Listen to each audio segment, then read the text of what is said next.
Hello everyone. Welcome to Shelleyz Education Center. If you are new to the channel, please subscribe the channel for more updates. Today in our Sociology class, I will discuss an important question on Leonard T Hobhouse's ideas concerning democracy and state. This will be very much helpful for the students appearing BA, CBCS, MA. Be with me till the end of the class. Hobhouse deliberated over democracy in connection with forms of government. Democracy may be of two types. One, that in which the people directly participate in the administration, as was the case with city-states of Greece. This is possible in small states. In another form of democracy is the ultimate authority of state vested in the elected representatives, and the elected representatives form the government. People are the last sanction to constitution. Democracy is self-government. In it, the rights of the people are emphasized. The individual gets opportunity to freely develop his personality in democracy. Thus, from the point of view of human welfare, democracy is the biggest form of government. Its biggest advantage is the fact that it prescribes rights of the people and the duties of the ruler. According to Hobhouse, democracy suffers from some difficulties. Difficulties in democracy. Gap in election. In every democracy, elections are held after some gap of time. New problems born during this gap are not attended till the next election, and therefore they are not immediately solved. Less value of individuals. In democracy, everyone has only one vote, however able or educated he may be. This situation is not proper for the growth of quality. Elimination of abled persons. The success of democracy depends upon the requirement of abled persons to run the government. However, the democratic form of government provides minimum opportunities for the abled persons to come forward. It is a system in which only those persons lead who know the technique of leadership, though they may not be having other qualities. Government by minority. Though democracy is called the government of the people, in fact, in it, a minority rules the majority and make them to follow commands by force. In spite of these above difficulties, Hobhouse concluded that democracy is the best form of government while other forms fail to develop personality. It provides best opportunities for it. He has suggested some remedies for the defects of democracy. Elimination of the defects of the democracy. Local self-government is the first step. An election cannot be held in a democracy all the time.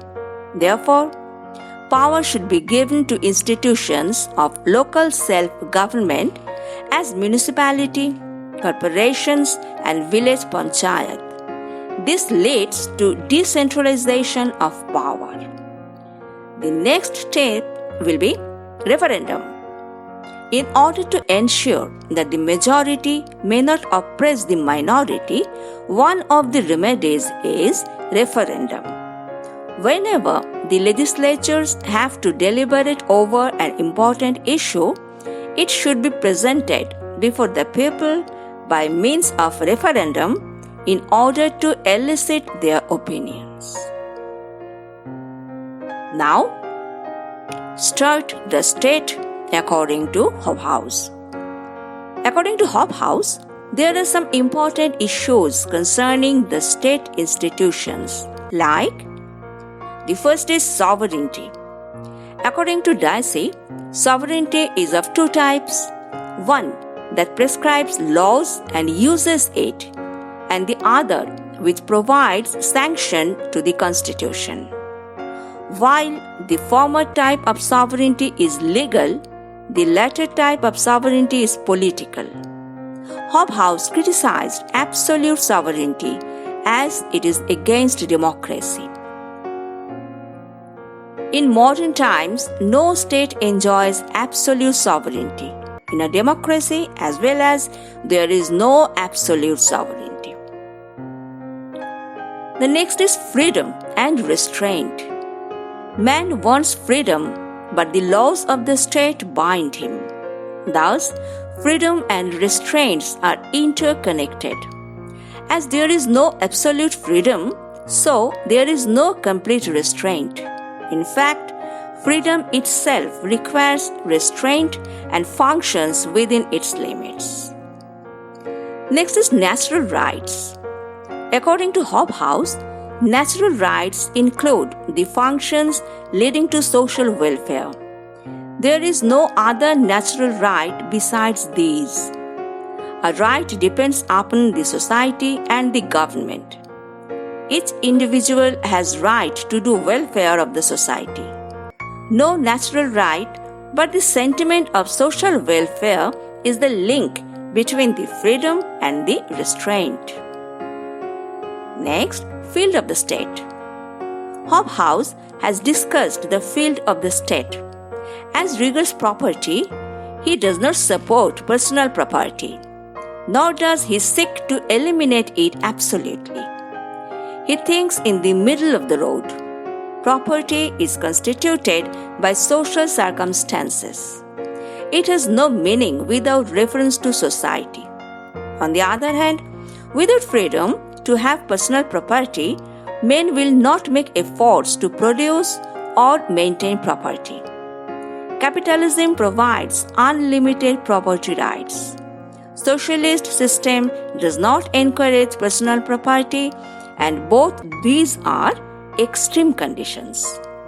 Everyone should have a right to personal property, but the share of society should be extracted by means of various types of taxes over property. Personal property should not be based on exploitation. Next is labor. Property makes birth of labor. In a capitalist system, the capitalists exploit the laborers and go on amassing wealth without any restrictions. This increases the field of labor laws in modern states, since the state everywhere interferes in the bargain of labor. This is necessary so that the laborers may get benefits of their labor and the capitalists may not exploit it. Next is imperialism. According to Hobhouse, nationalism is at the root of imperialism. Aggressive nationalism gives birth to imperialism, since due to it, every nation insists upon its right to rule other nations. Thus, nationalism increases imperialism. The imperialists have argued that they rule nations for their own benefits. Hobhouse has criticized it. He has condemned British imperialism because it is opposed to democracy. In a democracy, the state aims at internal evolution, while the imperialist always aims at expansion of the empire. Thus, imperialism is an impediment in the growth of a nation. The last is internationalism. According to Hobhouse, in the interactions among the states, the activities should be based upon the principles which are insisted in individual relationships. This is internationalism. It alone can establish peace in the world. It binds various nations in the bonds of truth and honesty. In order to propagate internationalism, Organizations like UNO are very much helpful. The imperialist nation should be boycotted. Internationalism will save the world from a future world war. The above discussion of the social thought of L. T Hobhouse shows that he may be given a prominent place among the modern social and political thinkers. His ideas concerning nationalism, democracy, internationalism, and humanism have found their echo in the thoughts of almost all the contemporary social political thinkers. No better tribute may be paid to a social thinker. This is all for the day, and I believe you all were there till the end of the class and have gone through it very well. Leave me with your comment if you liked the class. Share and refer it to your friends and known circles, those who have not yet joined with the channel. Meet you all on my next class. Till then, thank you.